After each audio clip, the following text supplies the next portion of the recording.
ভারতে বসে শেখ হাসিনার বিবৃতি পছন্দ করছে না সরকার। ভারতে পালিয়ে যাওয়া ক্ষমতাচ্যুত সাবেক প্রধানমন্ত্রী শেখ হাসিনার ভারতীয় গণমাধ্যমে দেয়া রাজনৈতিক বক্তব্য ও বিবৃতি নিয়ে অসন্তোষ প্রকাশ করেছে অন্তর্বর্তী সরকার। এ ব্যাপারে তীব্র অসন্তুষ্টি প্রকাশের পাশাপাশি শেখ হাসিনাকে বিবৃতি দেওয়া থেকে বিরত থাকতে ভারতকে অনুরোধ করা হয়েছে।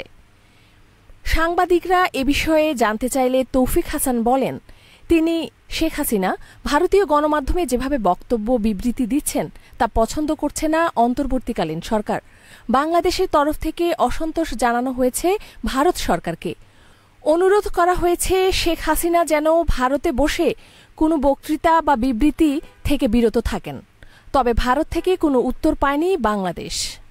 শেখ হাসিনাকে ফেরানোর ক্ষেত্রে পররাষ্ট্র মন্ত্রণালয়ের উদ্যোগ জানতে চাইলে তৌফিক হাসান বলেন, আসলে এই বিষয়টা একটি রাজনৈতিক সিদ্ধান্ত। এখানে কনসার্ন মিনিস্ট্রি বা অফিস থেকে আমাদের জানানোর কথা, কিন্তু অফিসিয়ালি আমাদের সেভাবে জানানো হয়নি। সেরকম যদি আমরা নির্দেশনা পাই, আমরা যথাযথ পদক্ষেপ নেব।